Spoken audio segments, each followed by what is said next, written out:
Pathfinder 2e Oracle is one of the weirdest classes in the entire game. They're a full spellcaster like a wizard, but they don't go to college to get their magic, and the magic doesn't come from their blood like a sorcerer, or nature like a druid, or even from a deity like a cleric. No, the Oracle is a nerd with hyperfixation ADHD on exactly one subject that they study so hard that it makes them magical. Let's talk about it. But first, I want to say thank you to all of the members of the Known at One's Patreon page who support this channel and keep this content coming. Without them, there would be no channel. If you want to support me just like them and get your name on this list of people, you can go ahead and click the link in the description to pledge for $10 a month. Literally, without them, I would not be able to afford doing this as my full-time job. So thank you all so much. I appreciate all of you. The Oracle is a charisma-based caster, believe it or not, similar to the Bard and the Sorcerer. Even though they get all of their magic from hyper-intense studying, it's not exactly the same kind of studying as a wizard would do with their spellbooks, so intelligence just wouldn't make sense. And they get 8 plus their constitution modifier and hit points every level. Oracles begin the game only trained in perception, fortitude, and reflex saves, only starting expert in will saves, one of the lowest saving throw proficiency stat lines we've seen in the game, but that's not uncommon when it comes to spellcasters. Spellcasters tend to have lower saving throw proficiencies than martial characters. All oracles begin the game trained in religion, as well as some bonus skills based on your gunshot? Hello?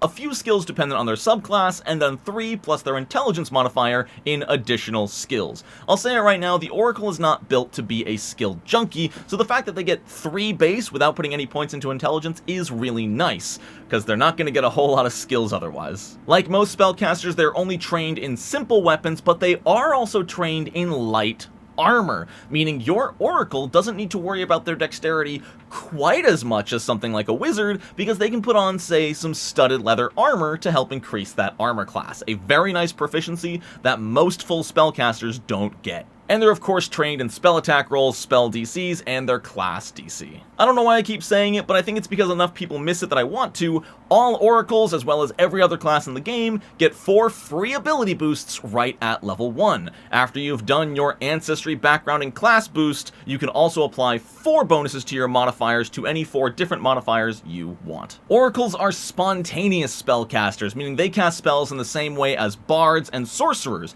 They don't have a full spell list they can pick from like a cleric or druid, and they don't have a spell book full of specific spells like a wizard. Rather, they always have access to every spell they personally know and can cast at any time, provided they have the right spell slots available for them. But also, like sorcerers and bards, they cannot heighten spells at will. If you want to cast Force Barrage at 3rd rank and you already know it at 1st rank, then when you reach level 5 and unlock 3rd rank spell slots, you will need to learn Force Barrage again at 3rd level if you want to cast it that way. However, they do get something at later levels that circumvents this a bit. I won't be going every single detail of spontaneous spellcasters versus prepared. If you're interested, watch this video I made like 2 years ago. Every Oracle at level 1 needs to pick their subclass, which is their mystery. This is their ADHD hyperfixation of choice that they have spent their entire life delving into to understand,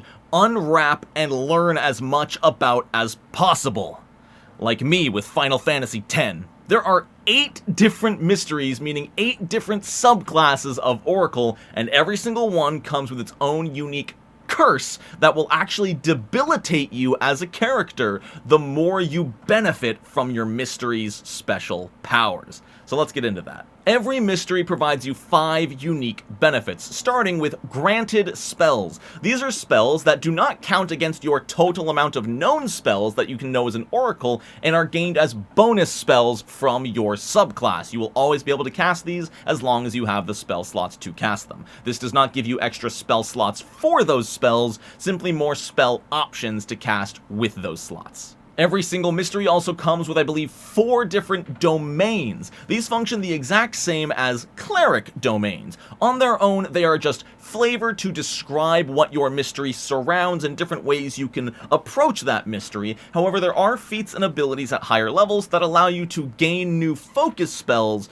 based on your mystery's domain. I will not be covering those in this video, because there are so many domain spells and just domains as a whole that it would make this video 4 or 5 hours long, and in this heat, I don't feel like recording for 9 hours. Maybe in a future video, we'll see. All mysteries grant skill proficiencies in at least one skill, and new to the remaster, all Oracle mysteries now grant a first level Oracle feat depending on your mystery of choice, and these are freaking awesome. I can't wait to cover them when we get to the first level feats. Now, along with all of these benefits, like I said, every mystery comes with a curse to reprimand you for digging deeper into these individual mysteries than any mortal is supposed to do. The more you dig, the more your curse is going to try and stop you. This is represented by the curse-bound condition, which can have a value between 1 and 4. Every time you use an ability with the curse-bound trait, your curse-bound condition goes up by a value of 1. If you didn't have it at first, it goes to curse-bound 1, then 2, then 3, then 4. Every single subclass has a list of detriments that come from your curse based on your current curse-bound condition. Additionally, depending on your character's level, you can only handle so much of your curse-bound condition before you can't take it anymore. At level 1, you can only go as far as Curse-bound 2, increasing to Curse-bound 3 at mid-game, and finally, near max level, you gain access to Curse-bound 4. Thankfully, they have removed the old overwhelmed feature of the pre-master Oracle. Now, if you are at your current maximum curse-bound condition, you are simply not allowed to use any more curse-bound abilities. Now, when you refocus as an Oracle, not only do you get focus points back, you also reduce your curse-bound condition by a value of 1. And you can remove it completely. Once again, in the pre-master, there's an ambulance.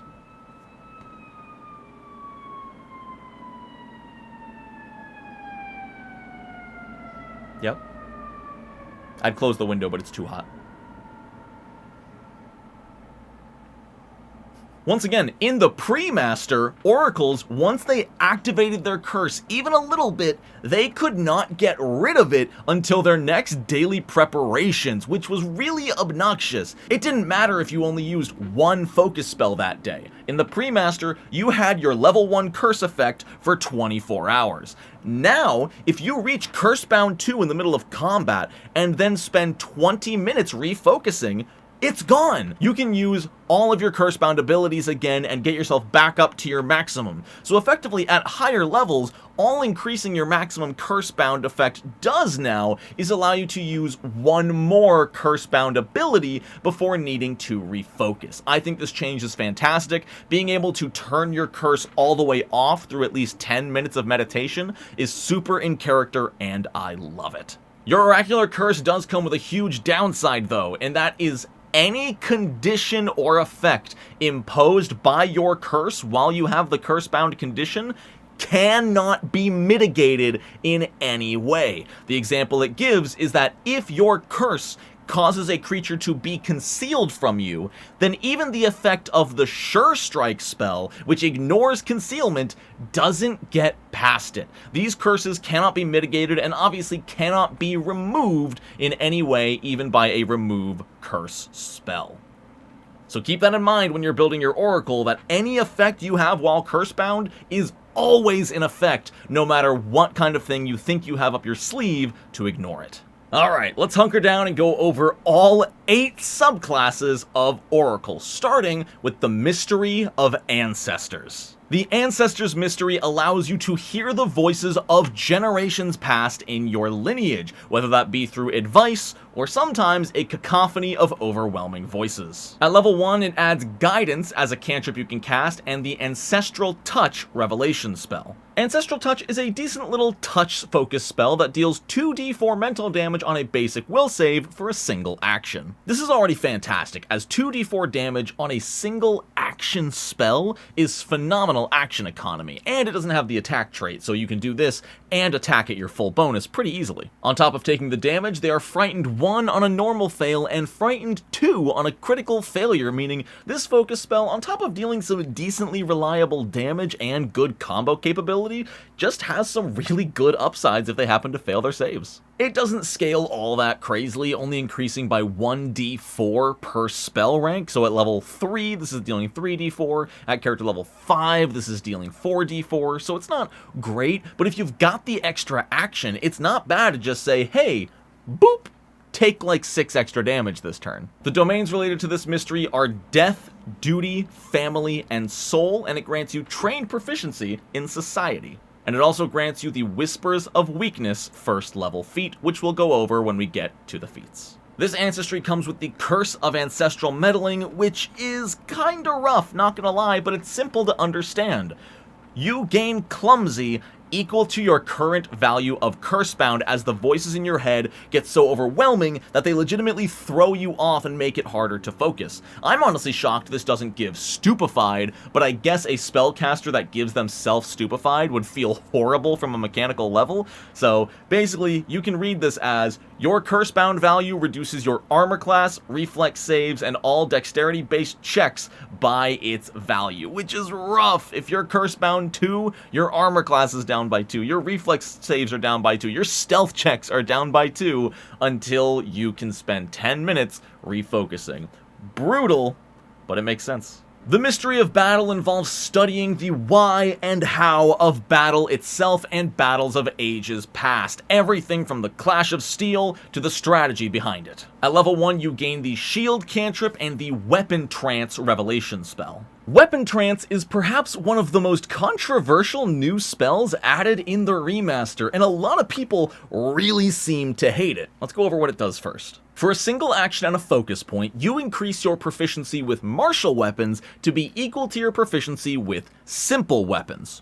That's it. This can be sustained up to 1 minute and is auto-sustained as a free action as long as you land a strike during your turn. Overall, I can understand a lot of the frustration from a pure mechanical min-max point of view. It is way better to take an ancestral weapon familiarity feat than to ever think about casting Weapon Trance. But let me put it to you this way. Your party has lost access to all of their belongings, or for one reason or another, your oracle is sitting next to a stray longbow or a great axe, and they're completely out of spell slots. Well, if you have a focus point and you're a battle oracle, you can just pick up that great axe, enter your weapon trance, and out of nowhere, you've got a usable weapon where before you might have had absolutely nothing. Not everything in the game needs to be designed for a perfect min-max character to make that character stronger.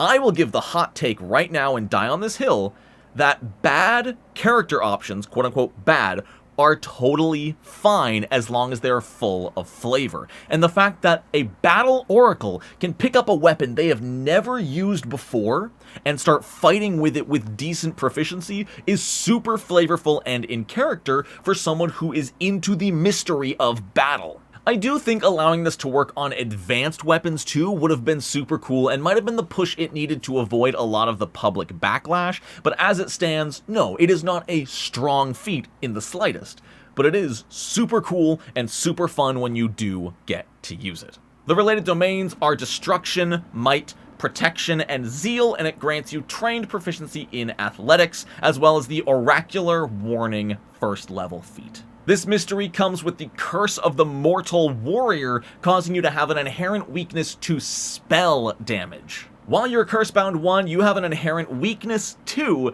to all damage caused by spells, and you cannot mitigate spell damage in any way, even if you have resistance to the damage type of that spell. Now, this does only apply to spells, not magical effects. Keep that in mind. Once you're Cursebound 2, the damage weakness doesn't get any worse, but you do take a -1 status penalty to all saving throws against spell effects. At least it doesn't reduce your armor class against spell effects. Then at Cursebound 3, your weakness to spell damage becomes equal to your level. And I don't believe you gain the Cursebound 3 ability to go that far until like level 10 or 11 or 12-ish. So that becomes a huge weakness to spell damage. And then if you go all the way to Cursebound 4, that -1 to saving throws against spells becomes a -2. What's really good about this curse, though, is if you're fighting something that you don't think has any spells, or even better, you know doesn't have any spells, then you have no downside of going all out with your curse-bound abilities. If you're fighting something that just punches really hard, have fun with it. Sling your spells as much as you can, because that curse-bound effect isn't hurting you at all. The mystery of bones is plain and simple. It is the mystery of death and undeath itself. You can even have a huge interest in our undead mommy Pharasma. At level 1, it grants the cantrip Void Warp, as well as the Soul Siphon Revelation spell. Soul Siphon is low-key kind of insane. You pick any creature within 30 feet and it makes a fortitude save against 1d4 void damage. If they happen to fail this saving throw, not only do they take the whole 1d4 void, they also become drained 1, drained 2 on a critical failure. And if you're unaware, the drained condition reduces your current and maximum HP by your level. And drained only goes away on a long rest, so as long as they are drained, they cannot heal past their currently reduced maximum hit points. It also incurs a penalty to all fortitude saves equal to the value of drained. So if they crit fail their saving throw against this, not only does a level 2 creature reduce its max and current HP by an extra 4, but it also takes a -2 on all fortitude saves going forward. Fantastic little spell. The related domain are Death, Decay, Undeath, and Vigil, and grants you skill proficiency in Medicine, as well as the first level feat Nudge the Scales, one of my personal first level Oracle feats. However, with this mystery comes the Curse of Living Death. You become susceptible to both Void and Vitality damage, damage types which should usually only be able to hurt the living or undead specifically. While you have Curse-bound 1, you take damage from either damage source and gain Weakness 2 against them both. At Curse-bound 2 and 4, you gain a -1 status penalty to all fortitude saves, increasing to -2 at Curse-bound 4. But Curse-bound 3 is where it's rough. Your weakness to void and vitality damage increases to 5 plus your level. If you're level 12 with this and someone hits you for 1 void damage, suddenly you're taking 18. And it makes sense. These are typically rare damage types that are only dealt by undead and usually maybe angelic creatures. If you're not fighting either of those, this curse ain't too bad for you. Just keep an eye on enemy clerics and if they can use heal or harm to hurt you, because that's going to be bad. The Cosmos Mystery has your unhealthy fascination with the blanket of stars and the pitch darkness behind them, where you never know what's going to be hiding out there, and there are canonically eldritch-like beings of aliens out there that can drive you insane and easily take over the planet if they want to. It's called the Dark Tapestry. It's terrifying. At first level, it grants the Light cantrip and the Spray of Stars revelation spell. Spray of Stars is just burning hands, but it dazzles. For 2 actions, every creature in a 15-foot cone from you must make a basic reflex save against 2d4 fire damage, and even on a success, they are dazzled for 1 round. 3 rounds on a failure, and a full minute on a critical failure. Dazzled is not that weak of a condition. A lot of people overlook Dazzled. Remember, all other creatures are considered concealed from a dazzled creature, which means they just have an inherent 20% chance to miss all targeted effects and abilities. The fact that this dazzles on a success is absolutely wild, and I love it. Then once again, it scales at 1d4 per spell rank. On an area of effect move, that's fantastic scaling. Its related domains are Darkness, Moon, Nothingness, and Star. It also grants you proficiency in Nature and grants the Oracular Warning first level feat, just like the Battle Oracle. With this mystery comes the Curse of the Skies Call, which makes you weaker and lighter the more curse-bound you become. You gain the Enfeebled condition equal to your curse-bound value and a status penalty on all checks and DCs against forced movement equal to your curse-bound value. Because you're lighter, you want the big celestial uppies so that when you're curse-bound 3, if somebody tries to shove you, it's really easy and you take a -3 on your fortitude DC. The Mystery of Flames. You're just a pyromaniac. This is just a pyromaniac with extra steps. You gain the Ignition cantrip and the Incendiary Aura revelation spell.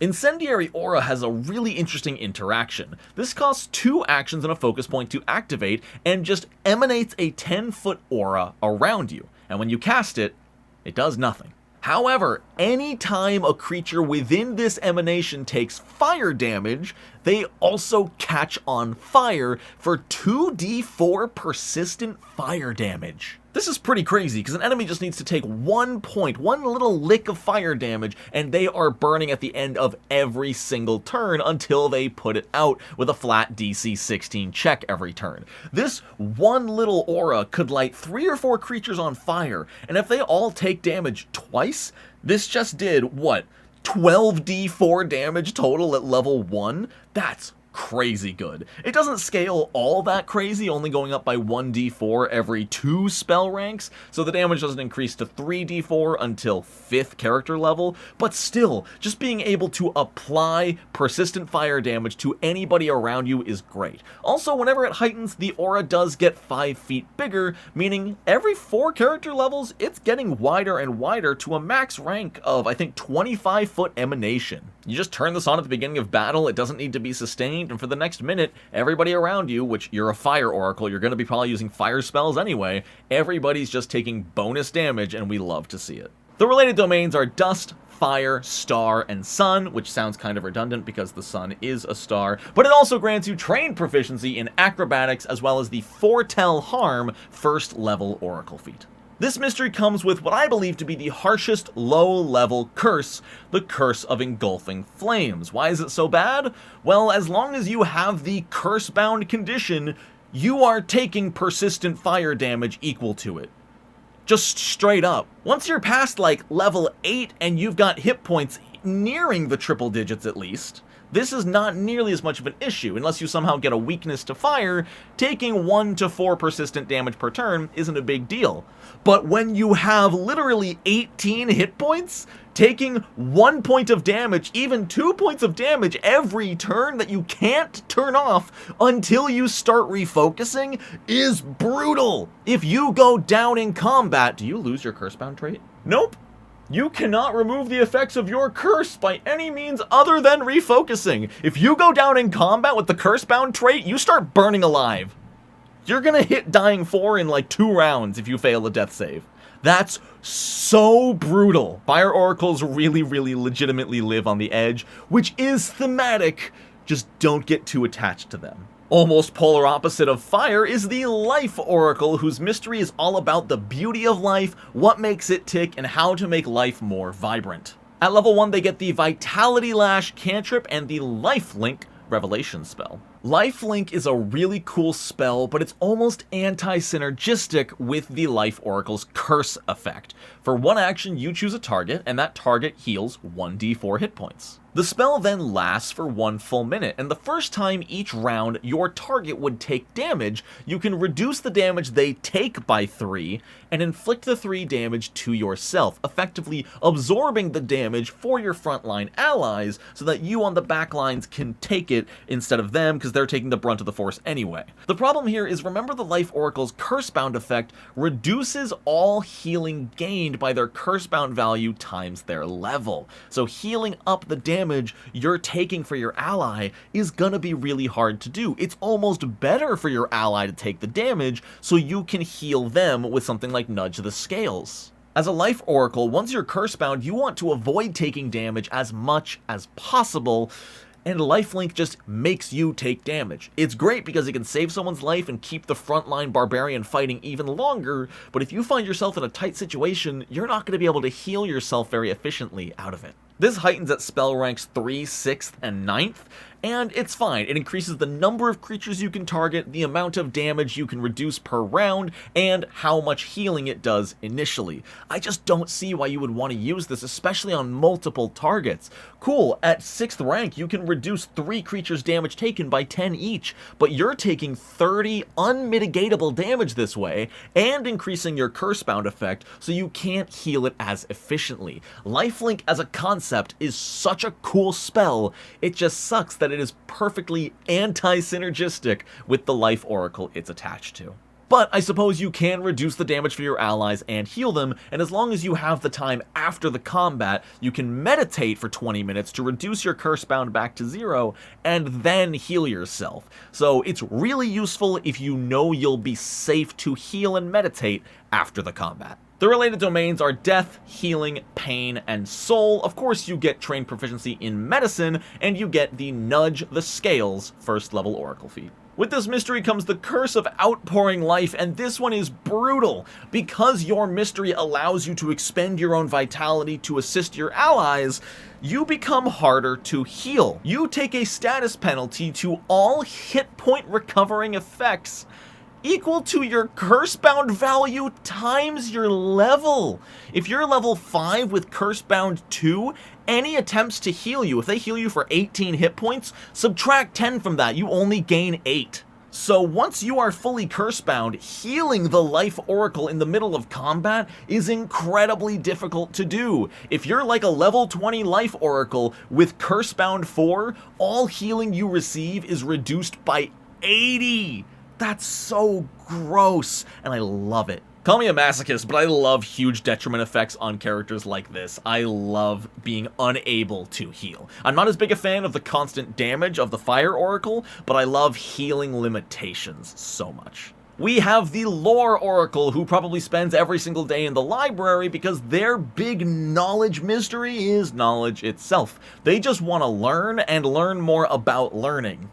You freaking nerds. At level 1, they get the Read Aura cantrip and the Brain Drain Revelation spell. Brain Drain is one of the most creative ways to interact with opponents in the game right now. This is a 2-action focus spell that deals 1d8 mental damage on a basic will save, so half damage on a success, normal damage on a failure, double damage on a crit failure. But as long as they normal fail, you get to recall knowledge as a free action using one of the target's recall knowledge skill modifiers. You are literally probing their mind for information as part of this, so if you're fighting a dragon and they fail their save against Brain Drain, you can use Arcana to recall knowledge on something, including the dragon itself. And if I was the GM and you were using the dragon's mind to recall knowledge on its own personal self, I would totally lower the DC for that. That is so freaking cool. It heightens by 1d8 damage per spell rank, but overall, you use this for that awesome recall knowledge tech. Freaking cool spell.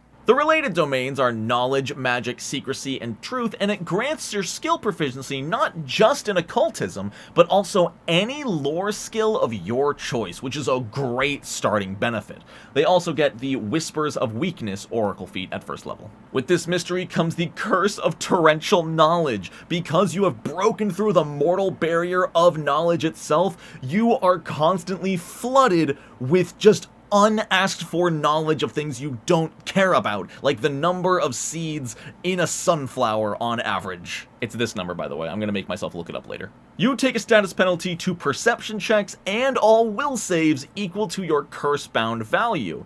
And if you ever hit curse-bound 4, you're so overwhelmed that you can no longer speak, use linguistic effects, and you're stupefied 1.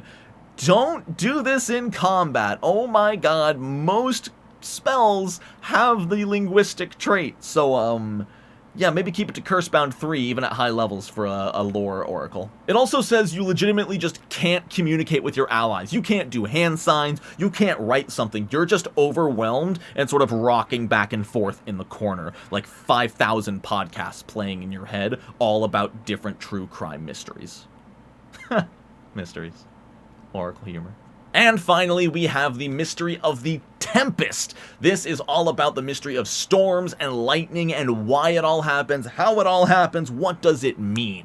At first level, they gain the Electric Arc cantrip and the Tempest Touch revelation spell. Tempest Touch is another really great combo spell because it's a single action and it's a saving throw. You touch a creature and they make a fortitude save against 1d4 bludgeoning and 1d4 cold damage. Even on a success, they take a -5 status penalty to their speed, increasing to -10 on a failure. Unfortunately, critical failure doesn't increase the speed down as much. I'm curious why, if Paizo thought that would be too powerful to inflict -15 speed penalty on a crit failure, or maybe for 2 rounds on a crit failure. But no, failure and crit failure have the same effect, aside from the crit fail doubling the damage. This is decent. If you're chasing someone and you can catch up to them for even 1 action, you can tap them, and if they succeed, that's still -5 foot speed penalty, and that's going to apply to all of their moves on their next turn, so if they spend all 3 actions moving, you just subtracted 15 feet of movement from them, which is powerful. This is definitely the best scaling first level revelation spell because both the bludgeoning and cold damage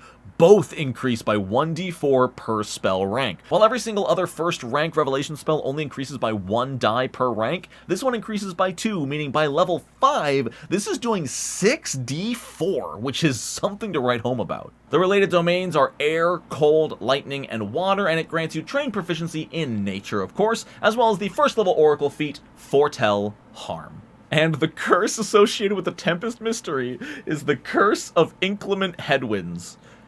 You become a lightning rod.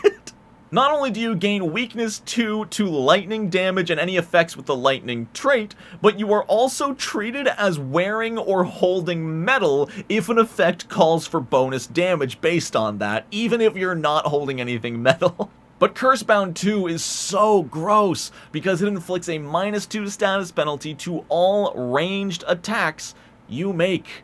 And that includes ranged spell attack rolls, sorry to say. So maybe just stick to melee touch spells and DC-focused saving throw spells on the Tempest Oracle. At Cursebound 3, your weakness to lightning damage increases to 5 plus your level. And if you reach Cursebound 4, you are constantly being pushed back by magical winds, reducing all of your speeds by 10 feet.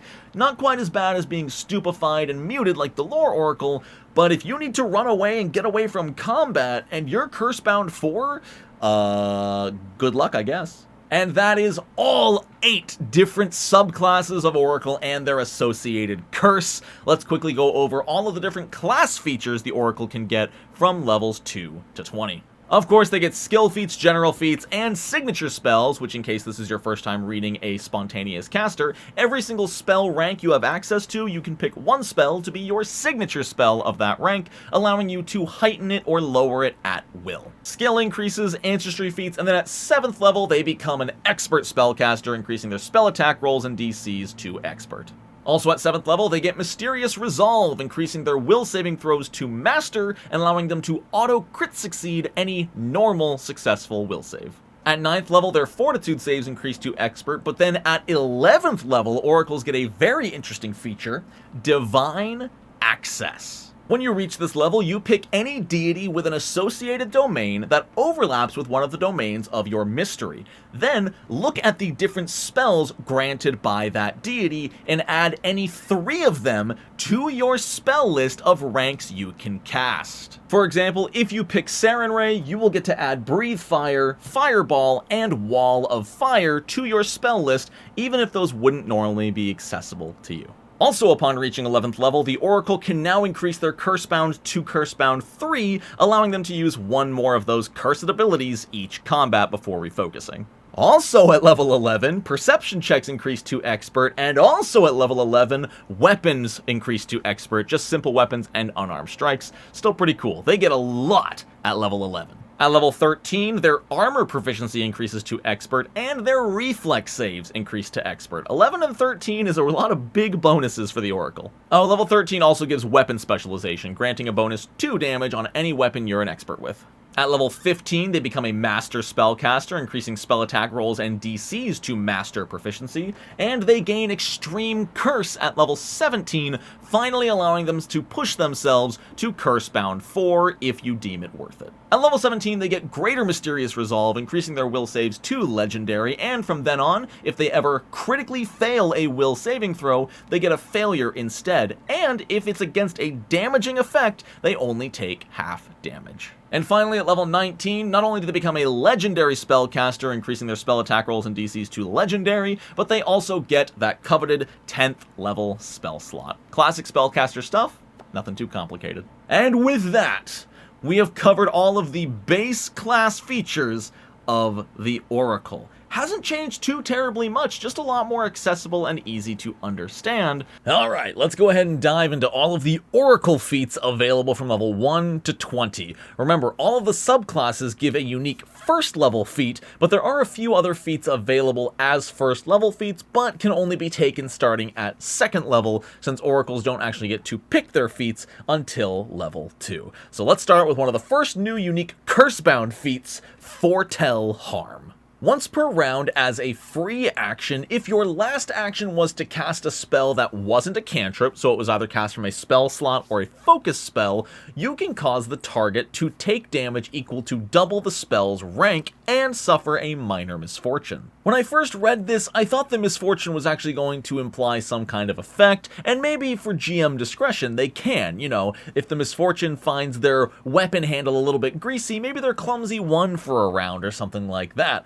But at the end of the day, this is just a free action that deals 2 bonus damage on your spell. And in exchange for increasing your curse bound, which you can only do twice per level right now, I don't know how worth it that is. Don't get me wrong, at level 1, 2 damage isn't nothing, but this doesn't scale that well. You know, at character level 3, when you cast a second rank spell, 4 extra damage isn't worth spending 1 of your 2 curse-bound affliction conditions in the entire combat. I just don't know who this is for. 9 times out of 10, using your focus spell is going to be a lot better than using Foretell Harm. So I would say, GMs, feel free to have fun with it. If they use Foretell Harm and something really unique happens, like they get licked by a torch, or maybe they trip on a rock or something, which would be really, really funny, you know, maybe inflict Clumsy 1, maybe inflict Frightened 1 for a round, something like that, just to make this feel a little more worth it, because as it stands, this feat just deals 2 bonus damage and makes you curse-bound. Glean lore is really fascinating for a first level feat. For 1 action, you make a religion check to just gain information. Literally right at level 1, you are tapping into the divine itself to gain information or clues on what you need to do. Now, this being a level 1 feat is not super reliable. Even on a normal success, you gain 2 pieces of information. 1 is true and 1 is false. You don't know which is which. Only on a critical success do you accurately gain 1 piece of useful information. On a failure, you only get 1 piece of information and it's false, and if you critically fail, you get 2 pieces of false information. Obviously, this should be rolled in secret by the GM so that the Oracle doesn't know what they rolled and thus can't metagame on the information they're given. This is really fun to play with your GM. It's a really good way to give your GM some power to give you information to work off of where you don't know which is which, especially since they don't tell you the result of your check. If they give you 2 pieces of information, all you know is you either succeeded or you critically failed. If they give you 1 piece of information, either you crit succeeded or you normal failed, and that's really fun to play with in roleplay. Nudge the Scales is a great little last-ditch effort healing if you have no better source. For 1 action, a creature within 30 feet heals for 2 plus double your level. 4 hit points might not sound like a lot, but being able to do it for 1 action at a range of 30 feet is great. You compare that to a 1 action heal spell, which is 1d8 with a range of touch. On average, this is just that with a 30-foot range. And as a bonus benefit from taking this feat, every single day you can just choose to align yourself with Void or Vitality. If you align yourself with Vitality, you function like a normal living creature. If you align yourself with Void, you heal off of Void damage but become susceptible to Vitality damage. Just a cool little thing to mix it up. Maybe if you're going somewhere that's going to deal a bunch of Void damage, you can just attune to that, which is cool. Just remember this does have the Curse-bound trait, so healing those 4 hit points need to be worth it if it's going to incur your curse, so don't use this willy-nilly. Oracular Warning is interesting and utilizes something for the Oracle that I think they really want people to try, but overall is much more negative than positive. On its own, this is just a free action plus 2 to initiative for you and all your allies, plus a free temporary hit point at first level.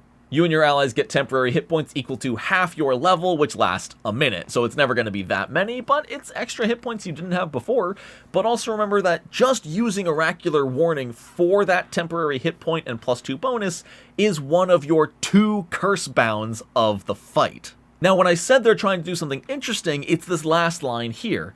If you were already curse-bound 2 when you used it, the bonus is plus 3. If you were already curse-bound 3, it's plus 4.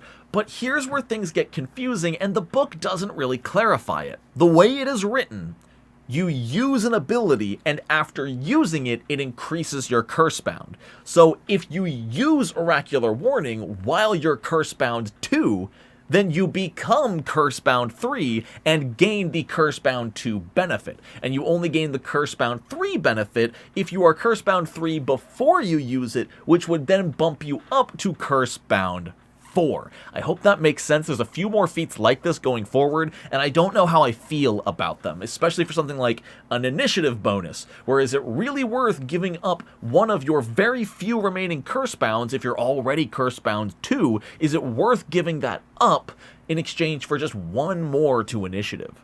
Oracles also get access to Reach and Widen spell, which I will not be covering in this video because they're part of every single spellcaster. I think there is no conversation that Whispers of Weakness is the single best first level Oracle feat among them all. For one action, you pick a target, and you just learn one of their weaknesses and their lowest saving throw. Straight up, no saving throw to resist this effect. And then, on top of that amazing information, you just get a flat +2 status bonus to your next attack action against them. And this counts for shoving and tripping and all of that as well. Whether it's a spell attack roll or a trip check, you just get +2. This is the only one that I've seen at level 1 that is outright worth going up in Cursebound. Turn one of the combat saying, hey, what's that creature's weakness and lowest saving throw? Alright, it's weak to will saves. Alright, Cleric, do your thing. Just amazing teamwork with this. And you set yourself up for future turns too. Hell, even on the first turn there. One action, Whispers of Weakness. Cool, you know they have a low reflex save? Hit them with an Electric Arc. I don't think Oracles have Electric Arc. Level 2 starts with Cantrip Expansion like they always do, and you learn 2 additional cantrips you can cast. Plain and simple. Divine Aegis is an awesome reaction that's useful in some situations, but not all, which are some of my favorite feat designs. As a reaction, if you're about to make a saving throw, you just get a +1 status bonus against all non-divine spell saving throws. But for the rest of this round as well, alongside that +1, you also get -1 to all divine spell saving throws. Super cool. You're really good at resisting the non-divine, but become more susceptible to the divine as part of it, and I love that for the Oracle. Even though this doesn't have the Cursebound trait, it's so flavorful and in character to be weak against something, but strong against everything else. I love that. Domain Acumen. You can gain any initial domain spell of any of the 4 domains under your mystery. No, I'm not going over them in this video. I am already covering every revelation spell, and that is taking long enough. Meddling Futures is just not worth the Cursebound trait, unfortunately, and it's way too restrictive and will screw you over way more often than it won't. As a free action, you roll a d4, and your next action must be one of the listed actions under the die face's result of Warrior, Adept, Sage, and Wanderer. If you take any actions other than the listed action of the die roll, you have to make a flat DC 6 check or lose the entire action.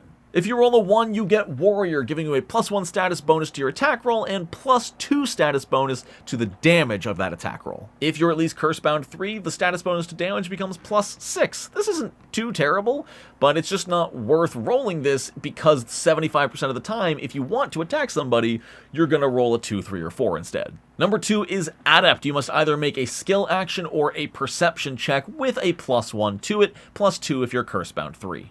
Number 3, the Sage is probably the best outcome of this die roll, increasing the damage or healing of the next spell you cast by the spell's rank, or if you're Cursebound 3, an additional 3 plus the spell's rank. This can be a lot of bonus damage if you're hitting with an area of effect heal spell or something like a fireball, but overall, it's just not worth it, because 75% of the time, you're gonna roll something else. Wanderer is also a great roll, but only when you really need it. If you roll the 4, the Wanderer, then all of your movement speed of your next action gets a +10 status bonus to speed, or 20 status bonus to speed if you're Cursebound 3. But even that's not as good as it sounds, because it only applies to your next stride action, not the rest of your strides this turn. So you use Meddling Futures, and then you stride with +10, and then it's it. That's over, and you went up Cursebound for that. Because Meddling Futures has the Cursebound trait, it is not worth using. And that's problematic to me because it's a cool feat.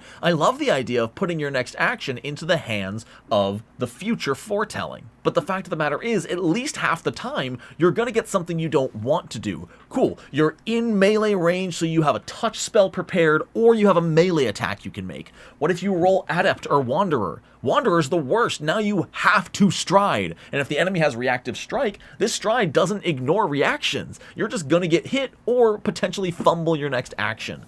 I just can't recommend an ability that A, is useless at least half the time, and B, always uses up one of your Cursebound charges when you use it. It's just not worth anything. 4th level, we get Bespell Strikes, which I think is phenomenal on the Oracle. Once per turn as a free action, if your most recent action was to cast a non-cantrip spell, then your next melee strike deals 1d6 bonus damage equal to either the damage type of the spell you cast or just force damage. What I love about this is its ability to combo with the Battle Oracle's Weapon Trance. The second you cast Weapon Trance, you can also bespell your weapon, dealing a whole bonus 1d6 damage with that attack.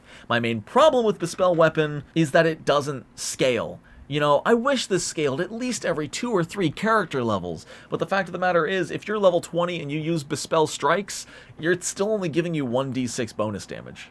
I don't even think it would have been overpowered to say 1d6 damage per rank of the spell cast. I guess that'd be a little too powerful because focus spells can be infinitely renewed and used to combo with this, but on a class that is already going to struggle to hit as often as martial characters, giving them something cool like this would be nice. And the winner of my favorite named feat of all time is Knowledge of Shapes. As a free action with the Cursebound trait, you can use Reach Spell or Widen Spell shapes as a free action. This isn't bad. You increase your Cursebound to effectively save an action this turn. If you need to move to position yourself and then Reach Spell or Widen Spell, this is great. Usually you can only quicken spell shapes at really high levels. This is something I wish we saw more of here at low level oracles, is more of these things that cheat high power level effects in exchange for Cursebound. But so far we haven't seen a whole bunch of that in the feats. Thousand Visions is a really cool, flavorful Cursebound effect that I actually think could get some real good use. As a free action, you immediately get a perfect description of everything around you within 30 feet. This causes concealed creatures to no longer be concealed, you are no longer off guard against hidden invisible enemies, and creatures who are hidden only need a DC 5 to target them instead of the usual DC 11.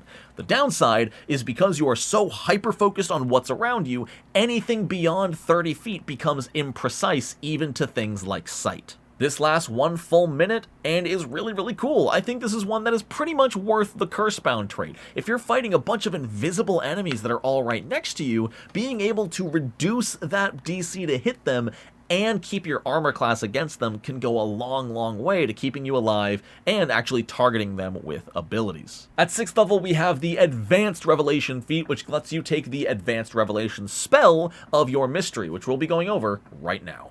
Ancestral Defense is super simple and really powerful. As a reaction and a focus point, if you're about to roll a will save, you roll it with advantage. Plain and simple, roll it twice, take the better result. There's not much to say, that's just really good defense. Battlefield Persistence is fine. I think it's a cool idea, but it's a little too niche for my sake. As a reaction, if you're about to make any saving throw, you can spend a focus point to activate it. This gives you a flat +2 against the saving throw you're doing, which is fantastic. I would almost wager that is worth a focus point, especially against something strong. However, the second half is almost never going to come into play. If you are being targeted by an incapacitation effect, you treat your level as 2 higher. The only way this comes into effect is if you're fighting something equal to your level or 1 level higher. If you're fighting maybe an equal level magic user and they're gonna cast something like insert incapacitation spell here, then using Battlefield Persistence will increase your saving throw by a whole stage, effectively giving you +10 to your roll. +12 technically, as it stacks with the +2 status bonus. But it's so specific. I guess it's the kind of thing where, as it is happening, it's just going to be a nice bonus if this does happen. treating yourself as 2 levels higher will only help you against effects that are your level or 1 level higher. Otherwise, this is going to do absolutely nothing for the spell, and it's just a +2 to saving throws. But there might be that one really important save that you crit succeed that everybody else fails or normal succeeds that could turn the tide of battles. Armor of Bones is a fantastic ability, well worth the 1 action and focus point it costs, especially because it lasts for a full minute. You cover your body in an Armor of Bones, granting you 3 resistance to cold, electricity, fire, piercing, and slashing damage. Those are 5 of the most common damage types in the game, and gaining any resistance against them for a full minute is great. The resistance only increases by 1 per spell rank, but hey, I guess that's 1 less damage you're going to take each time it happens, so not complaining. For 1 action and a focus point, I'd say it's worth it. Interstellar Void is such a great source of consistent damage. For 2 actions, you pick a creature within 30 feet of you and deal 3d6 void damage on a basic fortitude save. Then, regardless of their saving throw, every single turn when you sustain it, they make that fortitude save against the 3d6 damage again. Additionally, rules as written, as I'm understanding this, even if they critically succeed their saving throw and take no damage, they are fatigued for as long as you sustain this spell. It does not say that a critical success nullifies any of these effects besides the damage because it is a basic fortitude save. But fatigued inflicts a -1 to armor class and all saving throws for as long as you sustain this. So you can look at this as 1 focus point and I suppose a total of 12 actions to deal 30d6 and 10 rounds of fatigued. Doesn't that sound nice? And this damage scales by 1d6 per spell rank, which is a lot of bonus damage over multiple rounds. And because it only costs 1 action to sustain, as long as you don't need to move, you can just keep sustaining this and then casting other spells. You know, with your spell slots you have tons of every single day. This is one of the best resource-efficient focus spells in the game.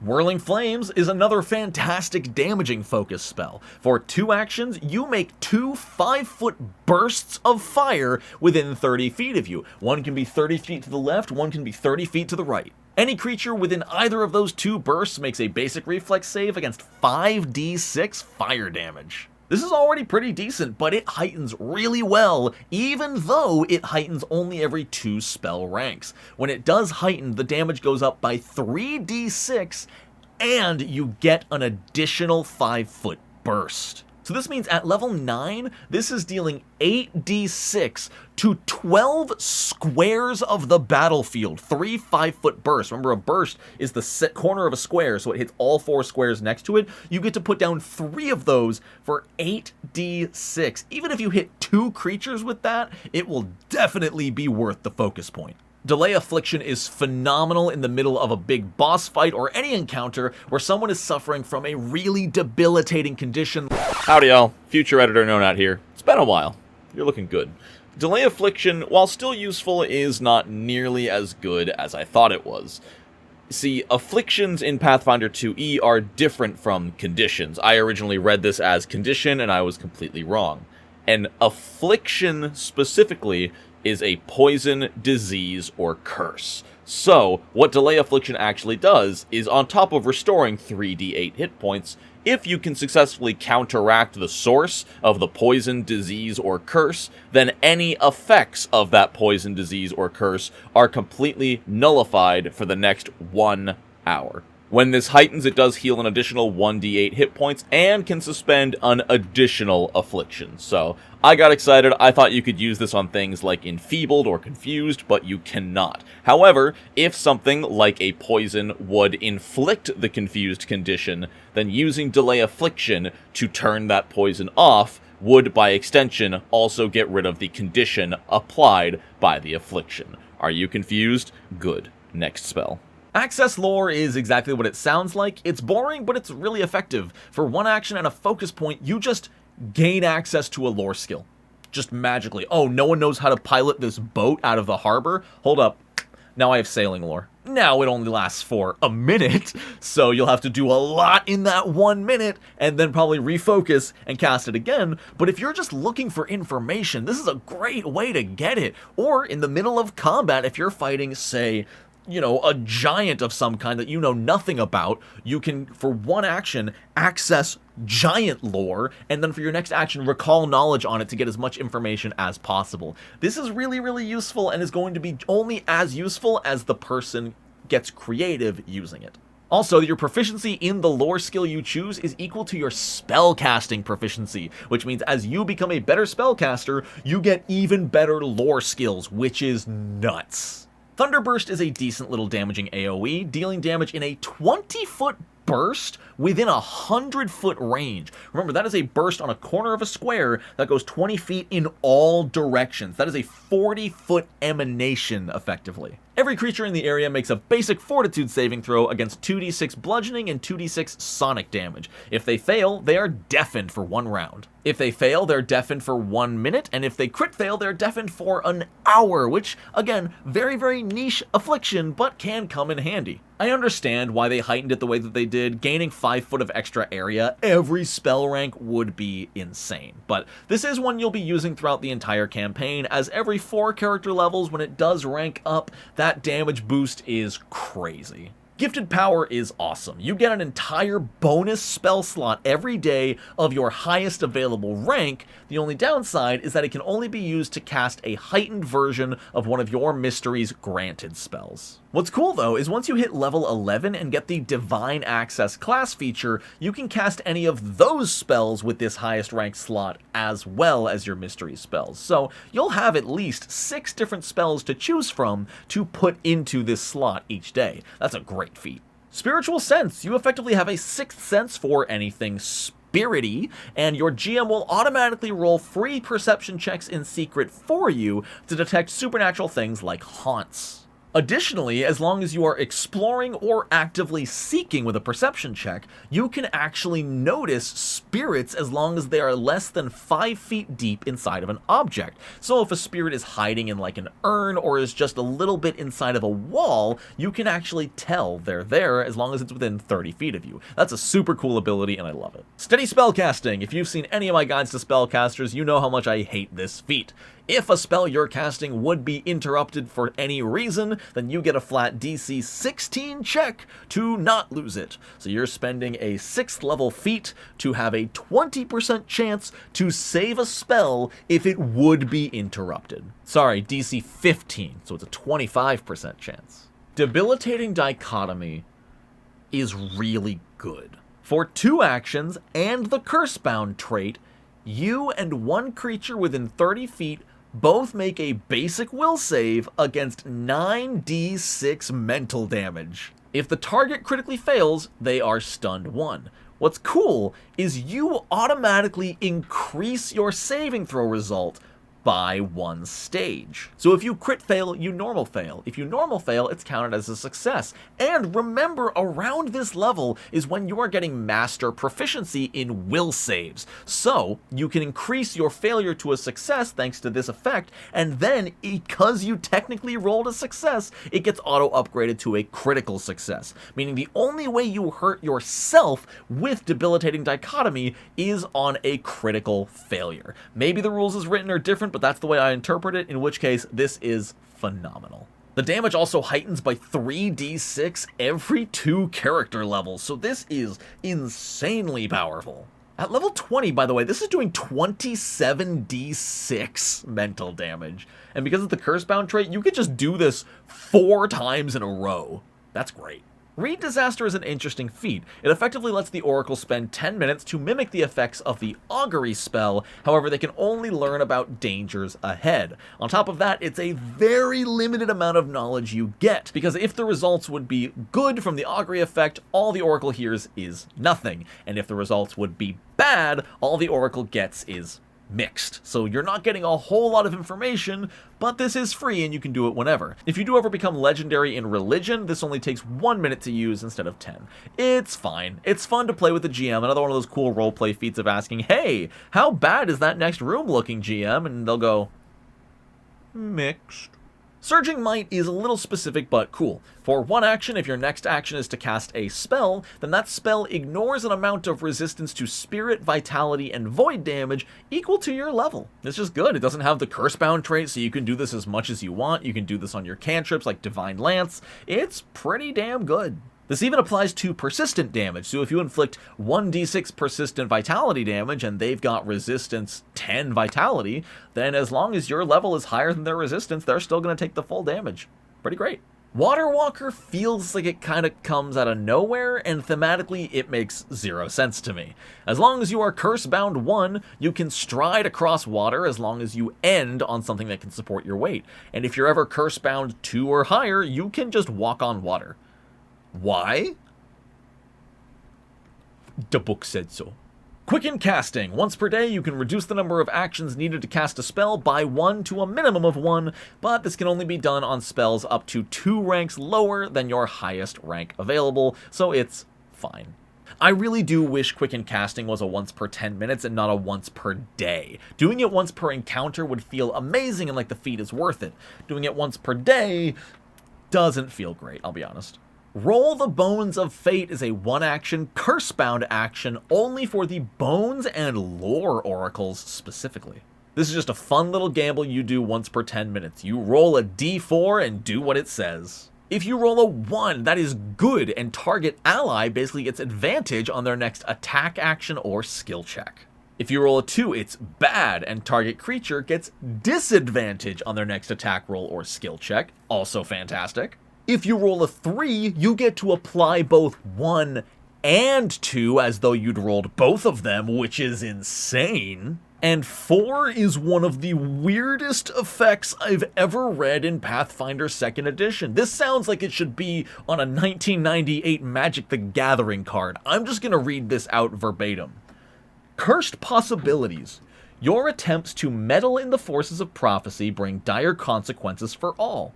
Every creature within 30 feet of you when you perform the augury rolls twice on their next attack roll or skill check that takes at least one action to perform.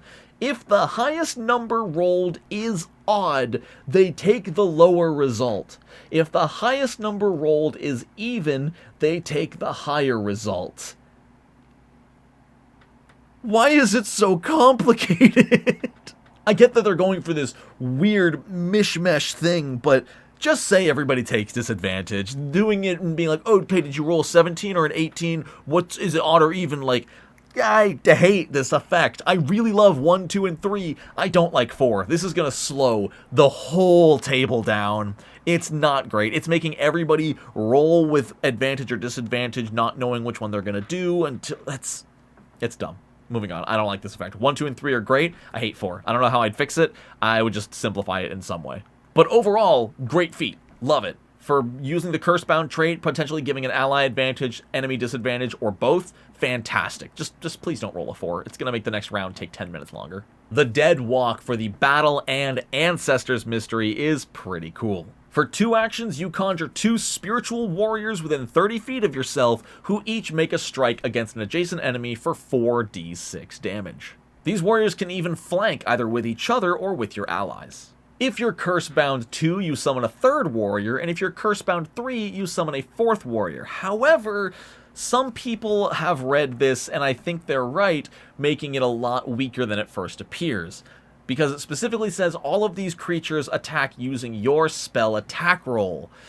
And it doesn't say they ignore multiple attack penalties. Hold it! Hold it right there, past me, because I've since done some research and comparisons on spell and effect wordings that I think has led me to quite the opposite result. Bear with me, court, as I am about to prove that the Dead Walk does not use the Oracle's multiple attack penalty. And the evidence for this can be found in the Spiritual Armament 2nd rank Divine spell. Quote, attempt a spell attack roll against the target's AC. This attack uses and contributes to your multiple attack penalty. Note how Spiritual Armament, along with stating that it affects your multiple attack penalty, specifically says that you attempt a spell attack roll. So of course it would apply to your multiple attack penalty because you are making the attack. However, take a closer look at the Dead Walk. 2 ghostly warriors manifest within a 30-foot emanation of you, and each attempt a strike against an adjacent enemy. This implies that the one making the strike is not the Oracle, but in fact, the warrior spirits themselves. It then goes on to say that they use your spell attack modifier, not that you are making a spell attack roll for the spirits. By this logic, each spirit is considered its own creature and thus has its own multiple attack penalty. It just states that their bonus to the attack roll is equal to your spell attack modifier, not that it uses your spell attack roll. Case closed, court adjourned, the dead walk do not use multiple attack penalty and thus all use your max spell attack modifier. Trial by Skyfire for the Cosmos and Flames Oracle is so freaking cool. For one action, all creatures within a 10-foot emanation of you take 2d6 fire damage as fire just rains from the heavens around you. And this includes you. It is on a basic reflex save, but this combos so well with the Flame Oracle's ability to just ignite people around them. If you just turn on that ignition aura and then Trial by Skyfire, everything around you, even if they normal succeed their save, are going to ignite for persistent fire damage. Fantastic. Just remember, you're going to be rolling reflex against this too, so you don't want to hurt yourself too bad. You cannot dismiss this effect, by the way, but you can use one action to suppress the effect for 1 round. Almost a reverse sustain, which is pretty cool. If you are ever Cursebound 3 or 4 when you cast this, or even after it's active, the emanation gets 5 foot wider and the damage doubles to 4d6. The downside is that this never actually scales in any way. It only scales when you reach Cursebound 3 or 4, so it'll never do more than 4d6 damage, so take that how you will. And Life and Tempest Oracles get the Waters of Creation Cursebound action, which is 2 actions to restore 5d6 hit points to all creatures within a 15-foot emanation. Keep that in mind, that does not say allies, it says creatures, so it's going to heal your enemies too if they're near you. On the upside, though, it doesn't say other creatures, so that includes yourself as well. If you can get 3 allies in this on top of yourself, that's 20d6 of healing for 2 actions and a Cursebound charge. Not bad at all. It also scales every 2 level, increasing by 1d6 extra healing, and if you're ever Cursebound 3 or higher, you roll d8s instead. This gets really strong, really fast, and it's one of the best area healing effects in the game. You can just look at this as a really good 3-action heal spell for 2 actions, a Cursebound charge, and doesn't use a spell slot. At 12th level, we have Domain Fluency. If you took Domain Acumen and took the initial domain spell from one of your 4 domains, you can now take the advanced domain spell of that same domain. I'm not a big fan of this feat because it requires you to take the first one for the initial spell and then the advanced one of the same domain, so you need to like both spells in that domain and take both of these feats to get them. Otherwise, if you don't like the initial feat, but you like the advanced domain spell, you're just going to have to suffer through having a spell you don't want in order to get the one you do, which I'm not a fan of. Now, Epiphany at the Crossroads is freaking metal and so cool. As a free action, once per day when your turn begins and you are currently dying, you gain a near-death epiphany. And that realization heals you a number of hit points equal to double your levels, increasing your wounded condition by 1, and letting you stand back up. You just heal based off your epiphany. And that epiphany is not just flavor, by the way. It actually gives you the effects of the augury spell as though you had cast it. This is so cool. It's amazing. It's only a level 12 feat, and this is the kind of power level I was hoping for out of more of the Oracle's abilities. It doesn't even have the Cursebound trait. We also have Greater Revelation, giving you the Greater Revelation spell from your mystery, which we'll go over right now. Ancestral Form is pretty useful. For 2 actions, not only do you gain a fly speed equal to your land speed, but you also become slightly incorporeal. Now you can't float through solid objects, but if there's even a tiny gap, you can sort of suck yourself through it to appear on the other side. On top of this, you also gain resistance 10 to all damage except for spirit damage and ghost touch damage, and this is doubled if the damage is non-magical or includes any precision damage. The big downside here is you've basically put yourself into stasis. You can't cast spells, you can't activate any items, you can't make any attack or manipulate trait actions. This is just an, oh god, I'm gonna die, I need to fly away to live another day ability. But aside from being able to squeeze through cracks, it's not even that great at escaping. The fly speed is great, don't get me wrong, but this does need to be sustained, meaning that if you are sustaining it, you're using one of your actions to keep it active, meaning you only have 2 actions to use per turn. And every 2 spell ranks, this heightens, the resistance goes up by 5. It's really good, it's really decent. If you need to get out of dodge really fast, there are better options, but there are also worse options. Revel in Retribution is so close to being good. For 1 action, you give yourself Reactive Strike and a second reaction you can use for Reactive Strike every single turn. Basically, for the next minute, and this doesn't need to be sustained, you just have 2 reactions to make Reactive Strikes. You combine this with some bully teammates who will keep tripping and knocking enemies down so they need to stand back up, and you're getting a lot of free attacks. On top of this, whenever you successfully hit an opponent with your Reactive Strike, you gain temporary hit points. So why does it only give you 5? Why not temporary hit points equal to your level? You could make some argument at first saying, oh, well, you can get it multiple times per round. And I'm like, yeah, but they don't stack. If you get new temporary hit points, it just replaces your old ones. Why is it 5? If this squishy Oracle is already putting their neck out on the front lines, why are they getting such poor defenses to deal with it? I can understand why people are frustrated with the Battle Oracle. I do still think Weapon Trance is a really flavorful feat that a lot of people are going to enjoy just from a roleplay perspective. But Revel in Retribution, there's not that much reveling going on. And every time the spell increases its rank, the temp hit points only go up by 1. They can't even go up by 5? So that you get 5 more? That'd be awesome if a max level Battle Oracle gets a ton of temp hit points. That would be super cool. But a max level Battle Oracle only gets, what, 9 temporary hit points at level 20? This seems incredibly undertuned and could have easily been doubled in temporary hit points and people would still probably call it weak. Claim Undead is a fantastic little piece of tech to have under your belt in case you ever find yourself fighting undead. For 2 actions, you target a single undead creature and it makes a will save. Now keep in mind, this does have the incapacitation trait, so if the creature is any levels higher than you, it's going to treat its save result as 1 better. But what's nice is that even if it succeeds its saving throw, it is confused and stunned 1, meaning it's only going to get 2 actions on its turn, or possibly only 1 action if it's like a zombie that already comes slowed, and then it's only going to attack a random creature next to it. If you can open a battle with this, hitting 1 undead and maybe a group of 3 or 4, even if it succeeds its save, it's going to attack its ally on its next turn because it's confused. But on a failure is where this really shines. You just get to control this creature.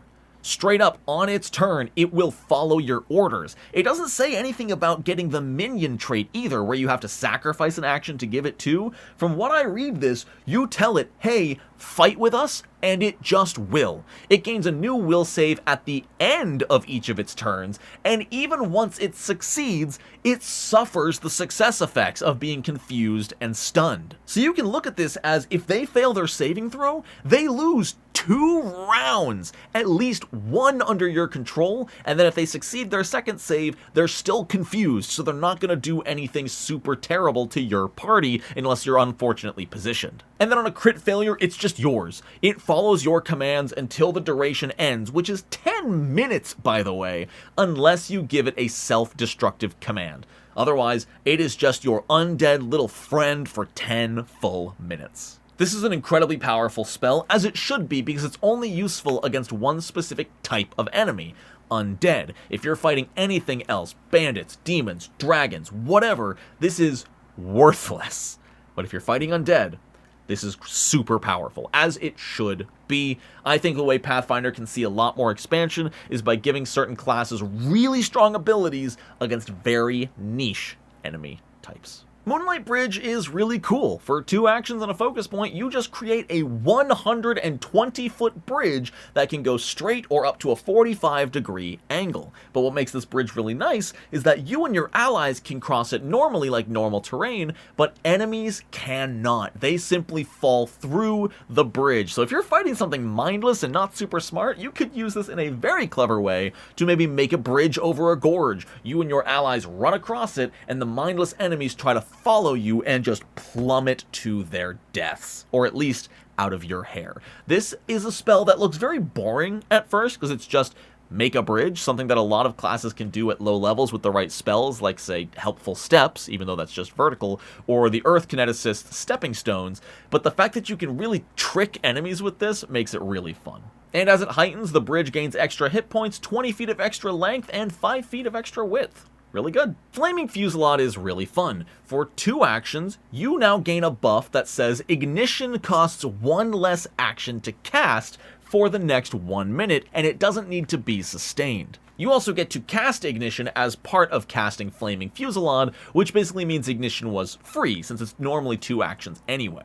Now, on its own, this doesn't seem that helpful. Ignition is a spell attack roll, meaning any ignition after the first one is gonna suffer a -5 and then -10 penalty. So while it's a cool idea to think that you can just start throwing out little fire sparks and catching people on fire around you, that's not where this is most efficient. The way you want to use Flaming Fusillade is in conjunction with other saving throw spells. Because Ignition only costs 1 action, you can now spell attack roll for 1 action, and then saving throw with something else for 2 actions. Combining attack rolls and saving throw actions in 1 turn is one of the best sources of efficiency in Pathfinder 2e. You don't have to deal with that pesky multiple attack penalty, and you still get to put out 2 different effects on 1 turn. So this just lets you throw out an ignition every single turn, or if you have nothing better to do, you can technically just throw out 3 ignitions. Granted, 2 of them are going to be pretty damn inaccurate. What's really cool is once this heightens at spell rank 9, that's at character level 17,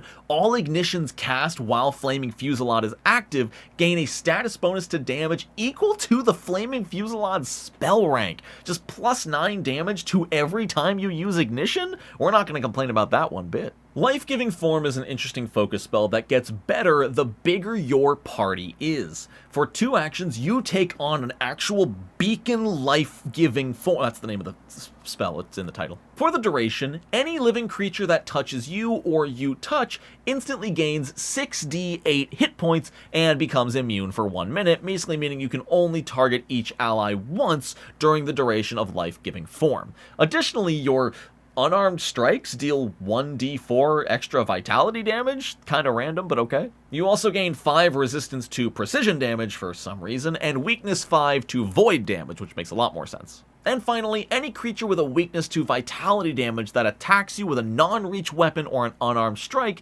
takes 3d4 vitality damage from touching your form, which is kinda cool. So the reason I say this is better with a bigger party is because you can only target each other once. But if you've got a huge party, let's say you're a 6-person party, all of a sudden this becomes 2 actions and a focus point to restore 30d8. Even if you only target 3 people, 18d8 on a focus spell is pretty damn good, especially because they don't even all have to be your actions. You can touch your allies, but your allies can also touch you for an action to get the healing. It's a really versatile way to do healing, and you don't even need to cast it when someone's already injured. Because it lasts a full minute, you can cast it at the start of combat, and then when people need the healing, they can run over, touch you, and say thanks chief, and run back in. And every rank it heightens increases your void weakness by 1, precision resistance by 1, and healing by 1d8. Dread's Secret is interesting. For 2 actions, you target a creature and claim 1 weakness or resistance you believe them to have, or know they have if you did a recall knowledge first. They attempt a will save, and even on a success, if you chose resistance, they lose that resistance for 1 round. Or if you chose weakness, they take 1 point of damage of the stated weakness damage type. So if you chose weakness fire, they would take 1 point of fire damage, which would, of course, trigger that weakness, dealing a little bit more. Weaknesses don't tend to get too terribly high, so I wouldn't say this will ever deal a crazy amount of damage, but, you know, some things might have weakness 10 to 20 to some things, so just being able to say, hey, 21 damage isn't terrible, but that's still only if they succeed the save. Sadly, the failure effects aren't that exciting. They're frightened 1 on a failure, frightened 3 on a critical failure. You know what else does that? Rank 1 fear.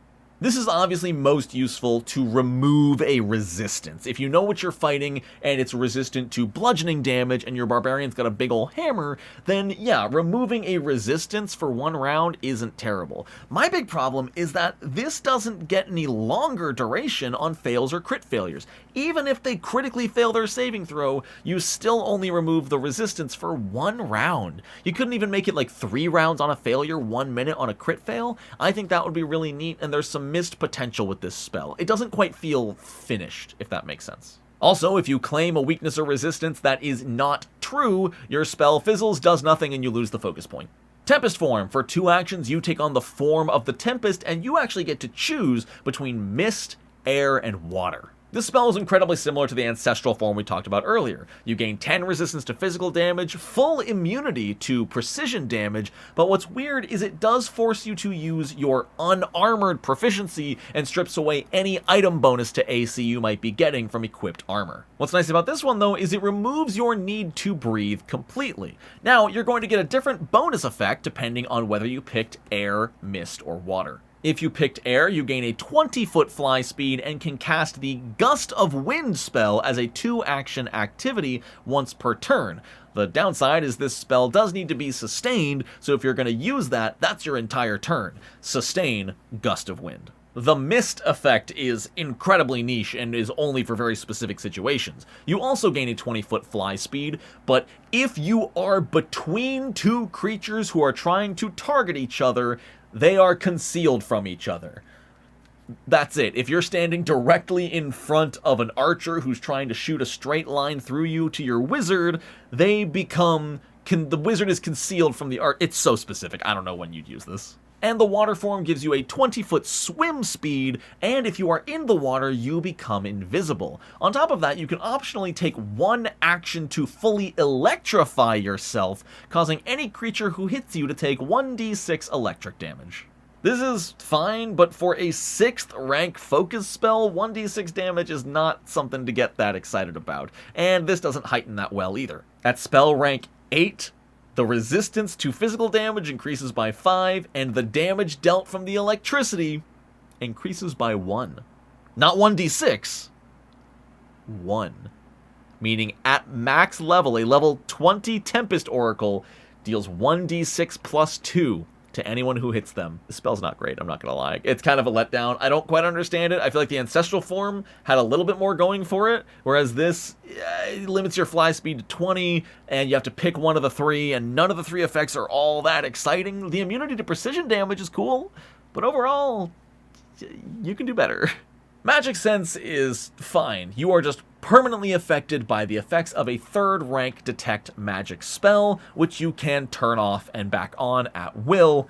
It's okay. Like, I guess you don't need to take it as a cantrip if you have this, but it's just so easy to cast as a cantrip, but you do need to cast it over and over, whereas this is just permanent. I don't know, this one just feels like something you could do without the feat, just by casting Detect Magic over and over and over again, which is cumbersome, I won't lie. There just seems to be a lot more cool, better options at level 12 than permanent Detect Magic. Level 14, we get a really cool feat, Forestall Curse. Once per day as a free action. If your next action would increase your curse-bound value, it doesn't. Change the text on this to say once per 10 minutes. Please, once per day is way too limiting, but once per encounter is awesome. You are taking a feat to let you use an extra curse-bound ability per combat. That is a totally fair 14th level feat, in my personal opinion. Making this once per day makes it so not worth it. But per 10 minutes, I think that's great. Lighter Than Air, which stupidly requires Water Walker as a prerequisite. As long as you're curse-bound, you have the effects of the Fly spell. Plain and simple. If you're curse-bound 3 or higher, you get a 10-foot status bonus to your speed. Super cool. Why is Water Walker a prerequisite aside from just making this harder to get? This is one of the worst designed feats I've ever seen because that prerequisite doesn't even make sense from a flavor standpoint. I guess it's to say when you're cursed, you're lighter and you weigh less. But like, don't make Water Walker a prerequisite for flight. That makes no sense, and it doesn't feel good. Sorry, I'm getting a little tired, a little cranky apparently, but damn, that feat just rubbed me the wrong way. You know I hate feat trees, even 2 feat trees, and if the 2 feats actually have almost nothing in common aside from you get lighter and you get more lighter, it's a level 14 feat, just let them get fly. Mysterious Repertoire lets you add 1 spell from any spell list to your repertoire as though it were a divine spell, and that's crazy good because when you level up or spend downtime, you can swap that out with any other spell in the game, just like you could with your normal spell repertoire spells. This is nuts. This is absolutely crazy. Remember that this can also be used with the extra spell slot of your highest rank from that lower level feat. This is phenomenal and can let you get some really interesting spells onto an oracle, which they normally should not be allowed to cast. Very cool. Conduit of Void and Vitality is an okay feat that I feel like is pretty underpowered for the level in which you get it. For 2 actions with the Cursebound trait, if you have Heal or Harm as a signature spell, you can cast it as a 3-action Heal or Harm for just the 2 actions of this. On top of that, 1 creature affected by the spell can either be healed or, if you're hurting them, harmed for an extra 1d8 times your Cursebound value. This is okay. It's sort of cheating an action and increasing the effect on 1 target of the ability. So you're level 16, you're casting this at 8th rank probably, so you're healing everybody around you for 8d8, and then an additional 3d8 or 4d8 depending on your Cursebound value for 1 target. Would it have been overpowered to say all targets increase their healing or damage by the 1d8 times Cursebound? That's what I'm wondering. Would it be overpowered to say that by using your Cursebound trait and spending the spell slot, you get to heal everybody for an extra 3d8? I think I would rather have that and have this be 3 actions. The fact that this is 2 actions is great. I am underestimating the ability to reposition yourself and then 3-action heal. That's something you normally can't do. So I should give credit where credit is due. This lets you position a 3-action heal, which is something most people can't do. Diverse Mystery is cool, but probably not worth it. You gain the Initial or Advanced Revelation spell from another Oracle subclass. However, if you ever use it, not only does it increase your Cursebound, but you also suffer the Cursebound 1 effects of that curse.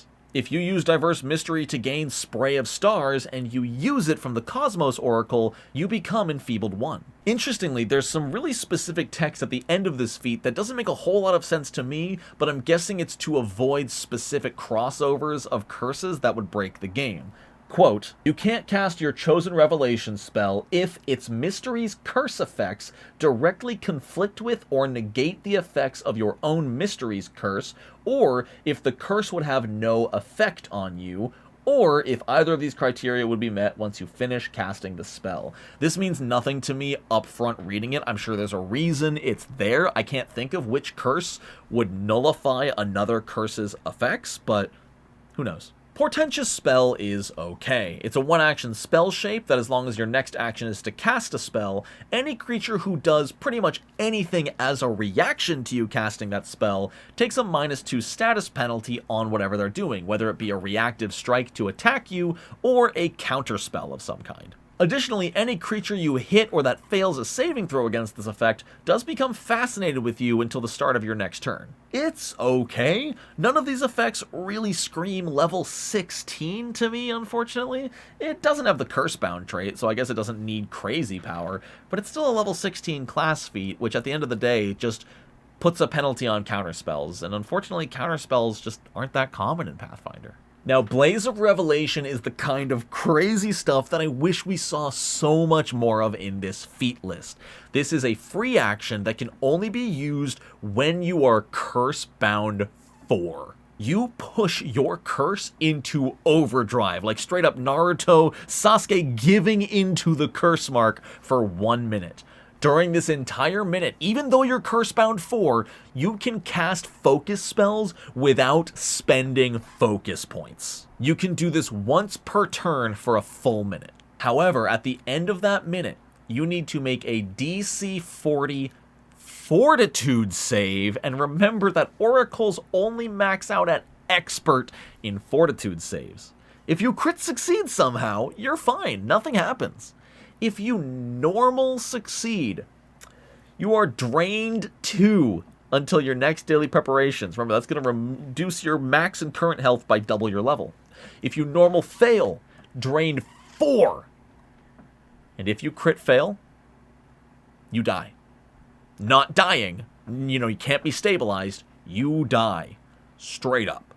Now, you are level 18. If you've got a single other divine caster on your team, you can just prepare resurrection and have a nice little safe backup plan. But this is cool. I love that you push your own body and the curse within it to such limits that you can literally die. I love this. I want more of this in the Oracle feats. These crazy all or nothing abilities to push yourself into the curse, to let the curse overtake you and suffer the consequences later. That is something we should have seen more of in this class. But we got a few more feats to cover. Divine Effusion. As long as you are completely out of spell slots, you can cast 2 more spells as long as they're of different ranks. This is cool, but I just can't think of how often you're ever going to run totally dry on spell slots, especially at level 18. Think about that. I think you've got over 30 spells per day at that point, so unless you're in a very slow-paced campaign where you're going to fight 7 different fights over the course of 1 in-game day, I just don't see this coming up very often. Level 20, starting with Mystery Conduit. As a free action with the Curse-bound trait, if you were going to cast a spell of 5th rank or lower, it doesn't spend a spell slot. This might look super similar to something that sorcerers have, but the difference here is that sorcerers have to spend an action on it, whereas oracles get it as a free action, but it does increase their curse-bound effect. Outside of combat, this is fantastic. When you know you're going to have plenty of time to just meditate and reduce the curse-bound effect again, just being able to spam out 5th rank spells in roleplay for fun is really, really cool. It's also great just for, like, healing allies or just throwing out a few damaging spells on an encounter you don't want to waste resources on. Oracular Providence, 10th level spell slot. Everybody gets it. And Paradoxical Mystery, unfortunately, is letting us out on a letdown, but I'll still explain it here. During your daily preparations, you can pick any domain under your mystery or any domain under a mystery you have access to. So if you took that feat that gives you a different mystery's revelation spell, you can use those domains as well. When you do so, you can prepare either the initial or advanced domain spell of that domain that day and cast it as though it were a revelation spell. It basically gives you a focus spell that you can choose. Just remember that these advanced focus spells don't tend to be that great. Let me find one as an example. I just picked one at random, so this might not be the worst of the worst or the best of the best, but say Darkened Sight. For 2 actions and a focus point, you give a target greater dark vision. That's it. I feel like you can do a lot better. As a level 20 feature, I guess being able to choose from like 8 different spells is cool, but it definitely doesn't scream level 20 Oracle who has finally seen the truth beyond the mystery they've spent their life searching for. And I hate leaving this video off on such a negative take, but I don't unfortunately see myself ever playing an Oracle. It's a lot simpler than it used to be, absolutely, but it feels like a class that doesn't reward you for going into your curse bound, for letting the curse affect you. The power level you get in return doesn't seem any stronger than what other classes get without having to deal with the penalties of having a curse. I don't know, maybe I'm missing something, maybe there's some really cool combos you can do with the new Oracle, and if so, let me know in the comments. I want to hear about it, I want to hear what you think about this new Oracle, and how you plan to use it if you plan to play one in the future. So, thank you for sitting through this incredibly long video. It always means the world to me when y'all reach the end. I seriously appreciate it. Thank you so very much for watching. I hope you're enjoying all the Player Core 2 content, because there is a lot more to come. I hope you all have a wonderful rest of your day. And until next time, no nat ones.